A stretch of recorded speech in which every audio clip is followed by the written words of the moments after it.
Nervt dich der Hype um diese Bild-Action-Figur-Erstellung im Internet oder bist du Fan davon? Welche Art von Bildern kannst du mit ChatGPT noch erstellen und wozu? Ich bin Kathi und ich zeige dir, wie einfach die Welt der künstlichen Intelligenz ist in einfachen Worten und mit Beispielen aus deinem ganz normalen Alltag. Schauen wir uns heute einmal an, welche Art von Bildern du mit ChatGPT erstellen kannst. Ich habe Beispiele für dich mit den passenden Prompts, gebe dir Tipps, wie du die besten Bilder erhältst und habe als Bonus selbstverständlich den Prompt für eine Actionfigur für dich. Im Alltag gibt es ja immer wieder Momente, wo du ein ganz bestimmtes Bild im Kopf hast, was du aber nicht annähernd finden kannst.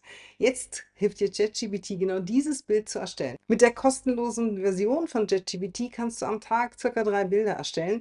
Solltest du einmal mehr brauchen, müsstest du auf die ChatGPT-Version Plus für circa 20 € im Monat upgraden. Das kannst du aber auch monatsweise tun. Das heißt, hast du einen Monat, wo du es intensiv nutzt, lohnt sich das gegebenenfalls und kündige ihn anschließend einfach gleich wieder.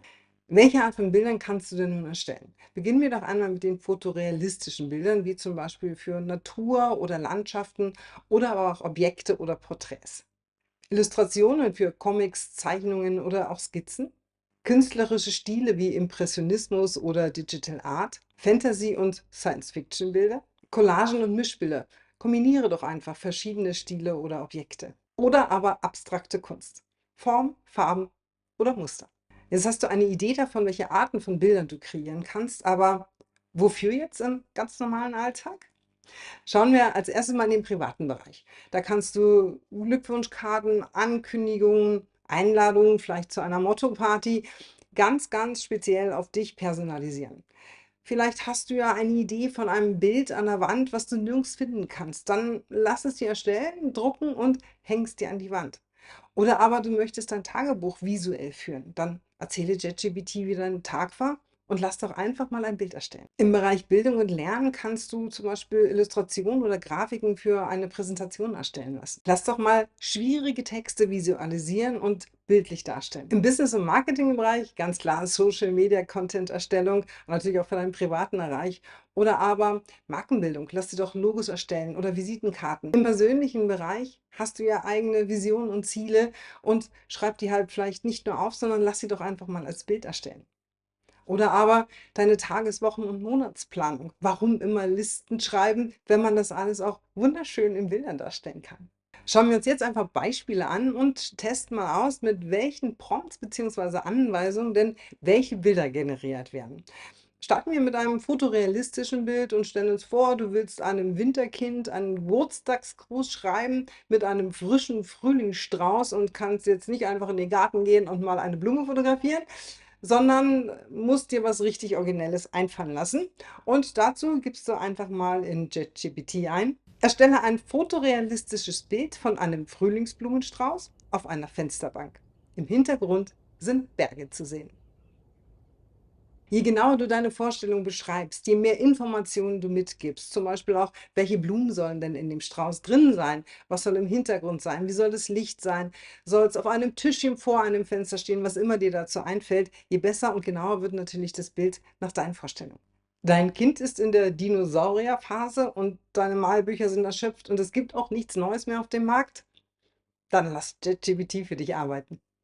Erstelle eine Malvorlage für ein 4-jähriges Kind mit einem Tyrannosaurus Rex. Er steht auf einer Wiese und vor ihm liegt ein Ei, aus dem ein kleiner Saurier herausschaut. Ist der nicht süß? Und so kannst du, egal für welches Thema und egal für welches Alter, einfach Malvorlagen kreieren lassen. Wenn sie ein bisschen älter sind, mach es etwas detaillierter und sag es einfach. So kommt nie wieder Langeweile auf. Das gilt übrigens auch für Erwachsene, denn auch für Erwachsene kannst du Malvorlagen erstellen lassen. Egal, ob du jetzt Mandala-Fan bist oder aber auf verwunschene Gärten oder alte Häuser stehst. Erstelle eine Malvorlage für Erwachsene von einem alten, viktorianischen, verwinkelten Haus. Vor dem Haus steht ein verdrehter alter Baum. Die Vorlage soll detailreich, aber gut ausmalbar bleiben. Und so kannst du auch als Erwachsener dir, was immer du zum Entspannen brauchst, als Malvorlage erstellen lassen. Ist es dir doch etwas zu detailreich, dann mach's einfach nochmal und sag ihm, dass es ein bisschen gröber sein soll. Hast du dich und deine Familie schon mal als Comicfiguren gesehen?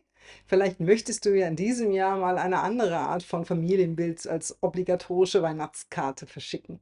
Erstelle ein buntes Comicporträt von einer vierköpfigen Familie mit Hund im Stil einer modernen Grafiknovel. Die Familie sitzt auf dem Sofa und der Spitz liegt ihnen zu Füßen. Jetzt sitzt ihr da auf eurem Sofa als Comicfigur.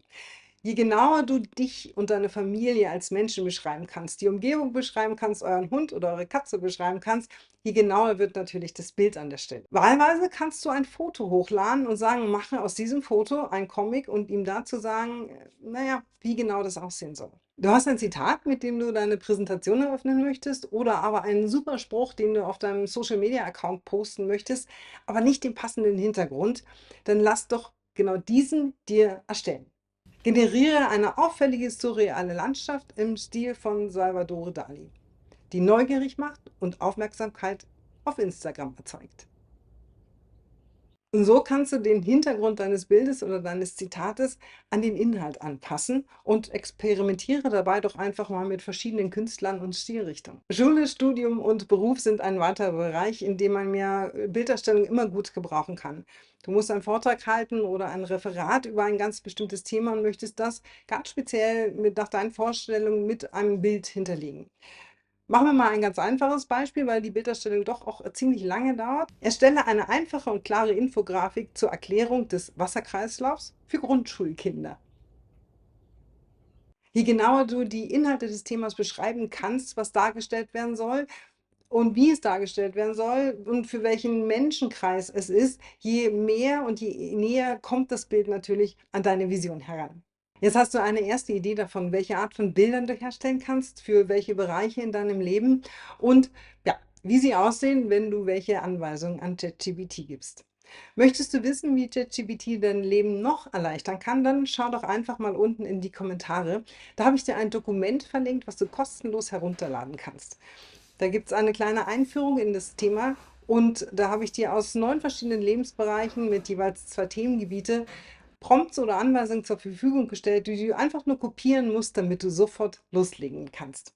Schreib mir auch gerne in die Kommentare, wie es dir gefällt und ob dir ein Thema fehlt. Wie immer an dieser Stelle gebe ich dir jetzt ein paar Tipps, wie du aus der kostenlosen Version die besten Bilder herausholst. Sei so konkret wie möglich. Je genauer du beschreibst, was du willst, desto besser wird das Bild. Statt ein Hund im Garten ist es besser zu sagen, ein Golden Retriever mit rotem Halstuch sitzt in einem sonnigen Garten mit bunten Blumen und einem weißen Holzzaun im Hintergrund. Gib einen Stil an. So zum Beispiel im Stil von Van Gogh als 3D-Render, Comic-Stil Retro. So weiß die künstliche Intelligenz, was du dir vorstellst. Sag, wofür du das Bild brauchst. Für Instagram, für ein Rezeptbuch, für eine Einladungskarte. Das hilft bei der Komposition des Bildes. Kombiniere Bildideen. Trau dich, verrückte Sachen zu kombinieren. Ein Frosch mit Sonnenbrille fährt einen roten Roller durch Paris im Stil eines französischen Reiseplakats. Nutze bekannte Referenzen, wie eine Szene aus Harry Potter im Stil von Star Wars oder wie ein Kunstwerk aus dem Bauhaus. Das hilft enorm, das ganze Bild in die richtige Stimmung und Umgebung zu bringen. Verwende einfache Sprache. Die künstliche Intelligenz versteht Alltagssprache sehr gut, keine Fachbegriffe an der Stelle. Und zum Schluss ein kleiner Extra-Tipp. Wenn du nicht nur ein Bild haben möchtest, sondern Varianten zum Vergleichen, dann sag doch einfach ganz am Anfang, erstelle 4 Varianten dieses Bildes. Oder aber du bist nicht ganz zufrieden, dann korrigiere nach. Mach es etwas fröhlicher, mach es etwas dunkler, füge mehr Details im Hintergrund dazu, was immer dir bei diesem Bild noch fehlt. Kommen wir jetzt aber endlich zu dem Hype im Internet, wie du aus dir eine niedliche Actionfigur in Verkaufsverpackung erstellen kannst. Dazu gibt es 2 Varianten. Zum einen kannst du dich natürlich ganz ausführlich und detailliert beschreiben, sodass die Figur dir auch etwas ähnelt. Oder aber du lädst ein Porträtfoto von dir hoch und benutzt das als Vorlage. Schauen wir uns den Prompt jetzt einmal an und schauen, was er daraus gemacht hat. Erstelle eine niedliche Chibi-artige Actionfigur aus dem Foto, dargestellt in einer durchsichtigen Verkaufsverpackung wie bei Spielzeugfiguren. Die Figur hat einen übergroßen Kopf, kleine Gliedmaßen und einen kindlichen Look. Neben ihr im Blister befinden sich 3 Zubehörteile: ein Laptop, ein alter weißer Land Rover Defender als Overlander und ein Kompass. Die Verpackung ist bunt gestaltet mit den Namen der Figur und verspielten Details. Hochdetailliert, Studio-Rendering, Spielzeug-Fotostil im Stil moderner Sammelfiguren. Ultra cute. Das Bild hat ChatGPT am Ende daraus kreiert. Also ich finde es ganz niedlich und na, so ein bisschen ähnelt es mir wahrscheinlich auch. Und wenn dich interessiert, was denn die 3 Gegenstände an der Seite bedeuten, dann glaube ich, ist das erste relativ klar. Bei dem zweiten schau einfach mal bei dem YouTube-Kanal Carol Brown vorbei. Und das dritte zeige ich euch in Kürze. Wie immer kurz und knackig war das heute ein kurzer Einblick in den ganzen Themenbereich rund um die Bilderstellung mit ChatGPT. Erstellst du schon Bilder und wenn ja, wofür? Oder sagst du, finde ich vollkommen sinnlos, weil ich weiß gar nicht, warum ich das tun sollte? Schreib's mir doch einfach mal in die Kommentare unten rein und vielleicht auch, hast du Wünsche und Ideen, was du wissen möchtest von ChatGPT im Alltag? Auch das schreib mir gerne unten rein. Hat dir mein Video gefallen, dann lasse gerne einen Daumen hoch da und abonniere meinen Kanal mit Glocke, damit du keine nützlichen Tipps mehr verpasst, wie dir ChatGPT im Alltag das Leben erleichtern kann. Für heute sage ich Danke und Tschüss.